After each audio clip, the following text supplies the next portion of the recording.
And we're back. Howdy y'all, this is Bonreal, back at it again, giving you that gay shit you love while playing some more Earthbound.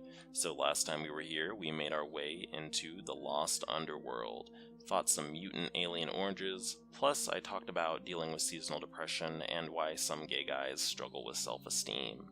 This time around, we're going deeper into the Lost Underworld, probably punching some dinosaurs, and I'm going to talk a little bit about why some gay guys tend to be really critical of each other, plus the appeal of going after straight guys, and how those things are linked in my mind. And you know, you can take it or leave it, but I'm Bonreal, and I'm about to drop that gay shit on y'all, so get into it. So first off, we gotta deal with Earthbound. So these dudes are really annoying. If you don't remember last part, they basically have an instant death PSI ability, so we need to kill them as quick as possible, which means we gotta pull out the big PSI to kill them ASAP. And I'm fine with that, because I kinda don't like what they did to our friends. They murdered Pooh and Jeff, and that was very horrible. Oh, hey, we killed it in one shot. Beautiful. But other than that, we're at the start of a set of 3 dungeons that are smashed back to back to back. And that's kind of rough, kind of not. They do give you a rest area in between the dungeons, but the enemies in that second area hit really hard, because spoilers, we are gonna fight some fucking dinosaurs, and they're big-ass gay dinosaurs, but they are not the kind of friendly gays like we're used to. They are big and naughty, and they just want to take a big old chomp out of us, so we're gonna have to deal with that. But until then, we got some loot to equip, so we're gonna give Pooh this diadem. I pronounced that wrong probably because I didn't read it.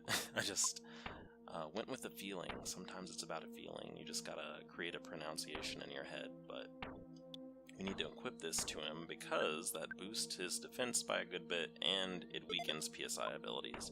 I actually lied in one of the previous parts. I said PSI abilities can't be reduced, you can only be reduced by an element. Well, this is one of the few items that actually reduces the absolute power of PSI abilities. So sorry I lied to you. I hope you can forgive me. But whatevs. Anyway, y'all probably wondering what's been going on with me because I have not been recording videos as often.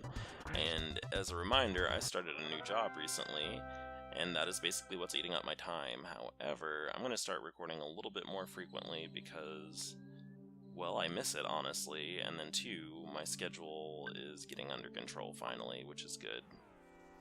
Basically, you know, how do I put this? They plop me down in front of a computer and they tell me to do something, and then I do it, and then they pay me for it. And that's beautiful, because I don't have to interact with any fucking customers, and I can just direct my little gay energies towards something that is a lot more stimulating than dealing with a job where people actually shit on the fucking floor, because that has happened literally once a year. Someone takes a big old dookie, just not even on their way to the bathroom, just on the floor at my job, and it makes me want to scream. And it's not children usually, or people who are disabled. It's like a grown-ass adult, but you know, whatever. It's just very, I'm laughing because I'm traumatized, but it's just life. You just gotta get into it. Or not, because you can find a new job, XD. Which is what I did. Sadly, or maybe not sadly, I still work at my previous job, but I only work about 4 or 8 hours a week, so it's not that bad at all, and I'm honestly fine with that, because I could use a little bit of extra money, in addition to what I'm making here. But, a perk of working down at my new job is that I will work downtown, or that I do work downtown now. And the benefit of that, if you haven't watched my previous videos, is that when I'm downtown, yes, mish thing, I'm sounding like an old style ballroom queen, but basically, when I'm downtown, I'm considered a little bit more attractive, which is very interesting. So y'all might be wondering in your little gay heads, what the fuck, Bonreal, how can you just be more attractive because you moved to a different place? And my answer is, watch all of my fucking videos and you would know, but I'll go ahead and give y'all a little bit of a cheat sheet here. So basically, how this works is that I said in a previous video that what I suspect happens is that people are attracted to like a cross-section of people, or like body types and images of people. that they basically grew up around or saw in the media a lot, right? And that wasn't too wild. And I said that, you know, because of how cities are laid out and different places are, people who look a little bit different live in different places. So in other words, when I live in suburban Texas, where almost everyone is white or Latino or mixed, I'm not very attractive because there are not that many black people here for people to have formative experiences with, right? On the flip side, when I go downtown, where there are a lot more black people, I am basically trade. My piss is gold to people. Everyone just really wants to shake my hand and fall in love with me. And I'm actually exaggerating a lot because it's not it's not to that degree at all. So how this usually works with me is that here where I live currently, I do not get messaged first usually. That's very rare. And when I do get messaged first, it's usually by guys who are 20 to 30 years older than me, or guys who think I can get them weed, or guys who think I can get them crystal meth.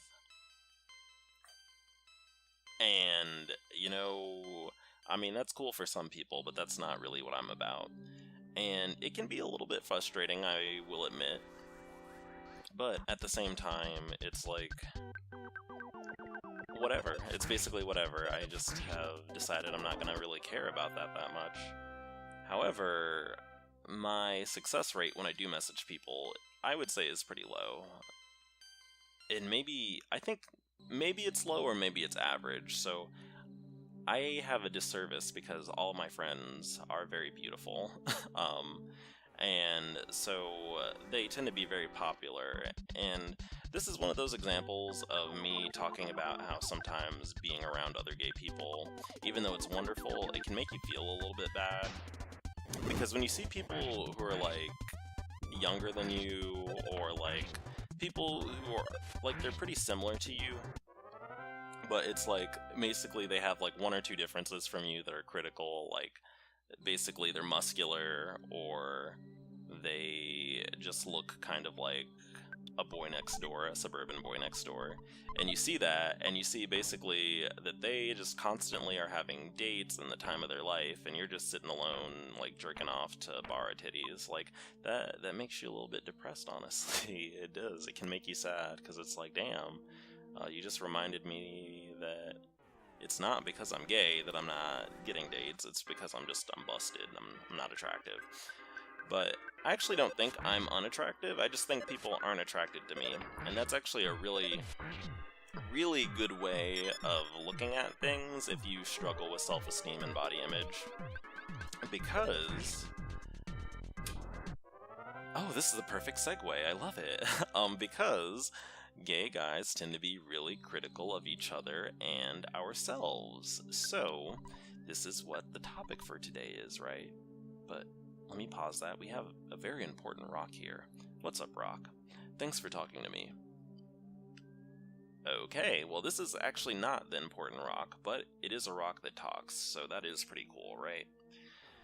But I have been saying this for a while. I personally believe that a lot of the things that go on in our life basically set gay men up to be really critical of each other. And I say this for several reasons. So I think we tend to really be emotionally and physically demanding of people. So we tend to have very, very strict guidelines on what our romantic partners will look like. And on top of that, even with guys we are not attracted to, we tend to be very critical of their bodies too. So a really good example is it is very, very hard to be fat or gain weight while you are LGBT, right? Or just gay, actually. I don't know why I'm saying LGBT. If you are a homo, it is very hard to gain weight or be a big person, because people will just legit get mad at you for being near them. And this is something I have learned and seen time and time again. I've just watched people just be really mean to people because of their weight. And even not just weight, just appearance. Like, if you just carry weight in a way people don't like, people will legit just be mean to you for no fucking reason. And some of you might be saying, well, I'm attracted to bigger men. so that's not valid. Well, actually, I would disagree with that. What I would say is that even it's not just about like a certain appearance. It's basically like when guys don't match up with the aesthetic that we have, we tend to be kind of harsh towards them. So like on the flip side, I have talked to guys who are like really into bears, and they just will like really bag on anyone who is not a bear. Like they will just say really mean, ugly, horrible things about them, and basically be like, well, they're not attractive, or I don't want to fuck them specifically, so they're gross. I wish they weren't here. And that is that's just very deeply disturbing to me, actually, because I really see no reason to tell people you're not attracted to, like, that they're unattractive, or just to make them feel bad, really. But outside of physical appearance, it also has to do with our gender presentation a lot, too. Because honestly, if you are, like, real feminine, people will just bag on you. Like, they will have something to say. Even other feminine people, incidentally. Like, I don't want to get it twisted. Some people think that it's only guys who are, like, mask for mask or whatever that do that. But no, we all do that. And it's, you know, it hurts a lot of people's feelings, and it hurts, you know? But where I'm going with this is that it's not necessarily that certain groups of people are inherently unattractive. It's that when a lot of us think that it is okay to treat someone we are not attracted to in a mean way, or be very critical of them. And the reason why I think this is because that's basically a reflection of our experiences when we were younger. So,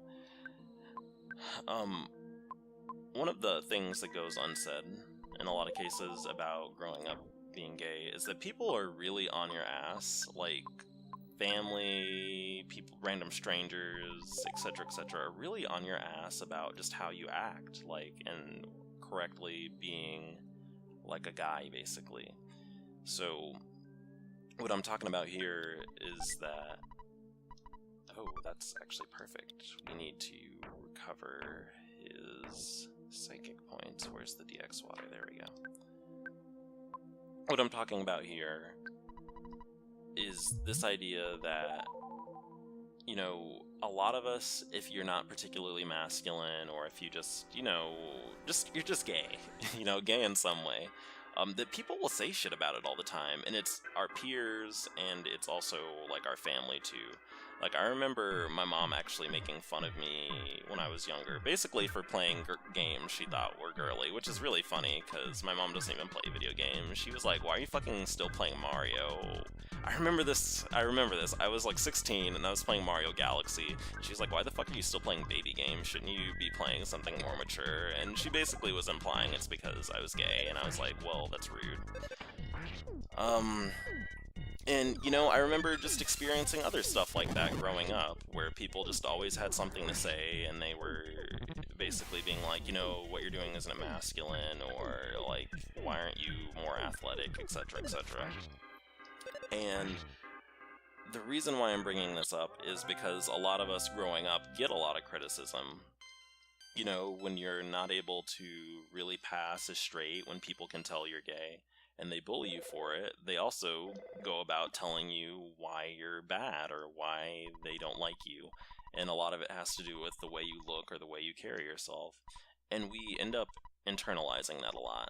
And I think it's really obvious, like, when you look at, like, well, for one, porn, and then two, just, like, gay media in general. Because, like, the first thing people will say is basically, wow, this actor is ugly, or this actor is not ugly, or just, like, they give, like, advice to the actor about, like, what they could do to be more attractive, and I'm like, that doesn't, they don't exist to be attractive to you, you freak. Like, I just really want to emphasize that it just seems that we are really willing to criticize each other in that way, like, about physical appearance or how you carry themselves. And I think I noticed it, actually, probably when I was between 16 and 18, when I was a frequent connoisseur of porn, and I would go to the comment sections on some videos, and basically people would be like, oh, I don't know why this guy is trying to act masculine or act like he's a top, he's basically a big ol' homo, like, who's he think he's fooling, he needs to learn how to, like, act like a real man, and people were saying all this shit, and I was like, damn, dude, he's, like, just there to, like, take dick, like, calm down, or he's just there to, like, fuck someone and get paid, like, why are you so bothered by that, like, why do you think this other human being needs to hear that? And then it just started kind of linking together to me, because, you know, I remember when I was younger and I hung out with other homosexuals, it was basically very much like that, where we would just make fun of each other's body shape or the way we looked all the time. And I realized it's because we internalize that idea of what is attractive. So, to kind of give an abridged version of this,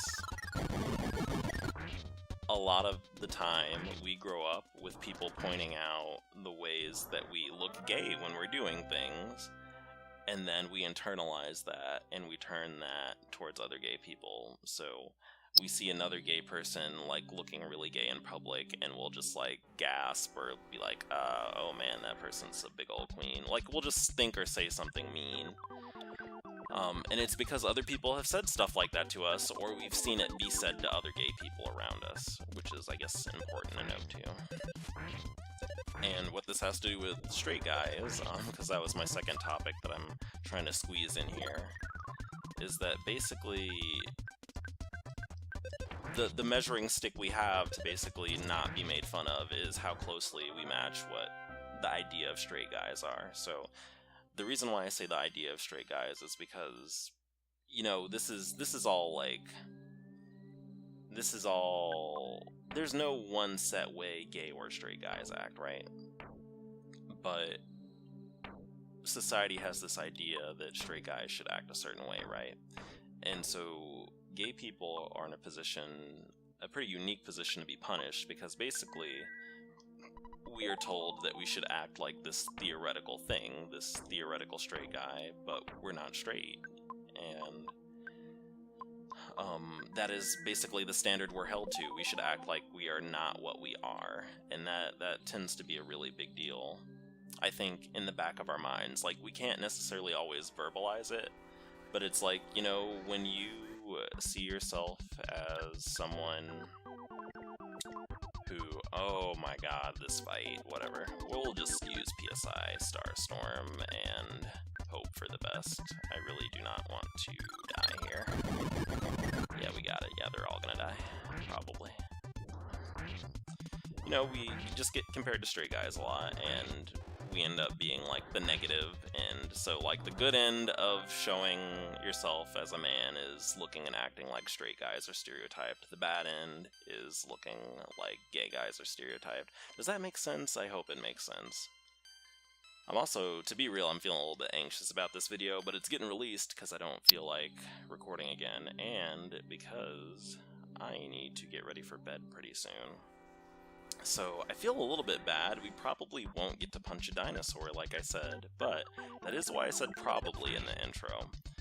If this doesn't work out, I'm probably going to intentionally, or rather, I'm going to let myself get a game over if I die here on this fight, because it's very possible we are under-equipped here. We kind of ran out of shit. But we will see what we can do. And if a game over happens, it happens, and you just gotta deal with it, because we will use this to go back to the previous area to regroup. But anyway, this is the... I don't know a good voice to use for this thing. This is the 7th Your Sanctuary location, but it's mine now. Take it from me, if you dare. I give that a 4 out of 10. But it's the Electrospectre, so... it got a lot of angles on it, sure does, but we're probably gonna lose this fight. We'll see. Hopefully, you know, if we're lucky, Paula will solidify it, which will make our lives easier. But it also, I'm pretty sure it uses PSI Flash itself, which is not super great for our cause. But we'll see how this goes. Well, guess who's gonna fucking die? We are about to kill ourselves with PSI Starstorm because it has a fucking psychic shield. I'm screaming. I'm screaming, Mom, how could I forget this very basic fact that it has a psychic shield? I am screaming.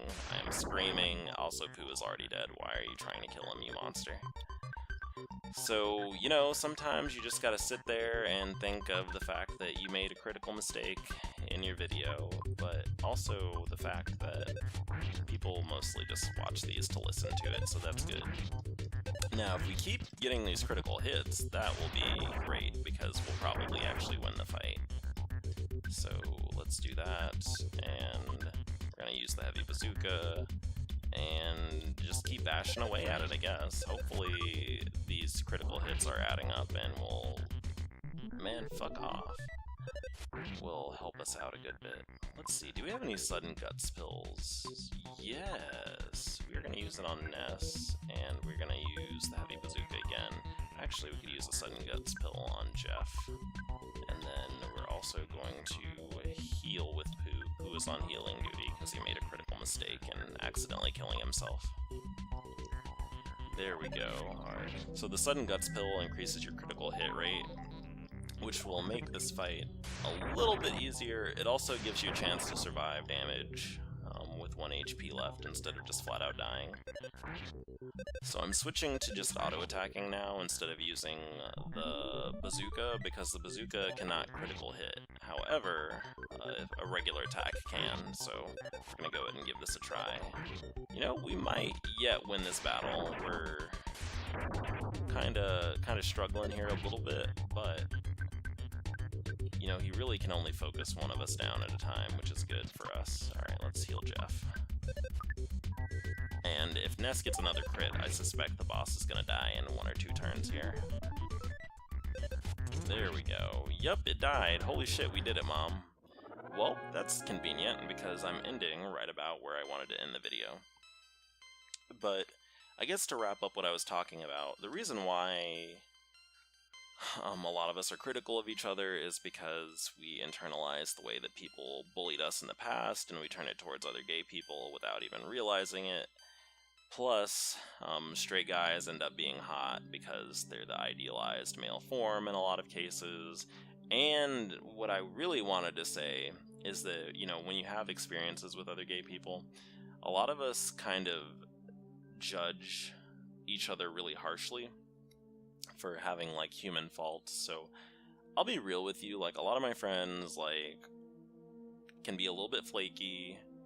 They are really anxious and depressed, and that's good. Well, it's not good, it's okay. Like, I don't see a problem with that myself. But other gay people tend to feel very differently, and what they want in their hearts is really to be with a guy who's normal and doesn't have these problems. But the thing is that a lot of us do have these problems. You know, a lot of us have anxiety or depression from being bullied or not having anyone they can really trust. And that causes us to kind of see that straight guys don't necessarily usually have those problems. Like, they do, because anyone can be depressed and anyone can be anxious. But they don't necessarily see it in straight guys as much. Because part of the appeal of being with straight guys is the idea that gay guys are really dramatic and moody and pissy and bitchy, basically. And they're like, well, straight guys are a lot more chill, so they're a lot more appealing. And that's an example of, you know, being really critical in my mind, because we aren't seeing that, you know, that person is maybe the way they are because of the situations going on in their life or their experiences. We just kind of see them in terms of their faults instead of, you know, who they could potentially be to us. They could be a friend. But anyway, we got some plot being dropped on us. I'm Ness. It's been a long road getting here. Soon I'll be process error. So we just Control-Alt-Deleted. What will happen to us? What's happening? So, my thoughts are being written out on the wall. Or are they? Question mark. Oh my god, my leg is in such an uncomfortable position. Okay, got it. Alright, so we got our next piece of the song in a second.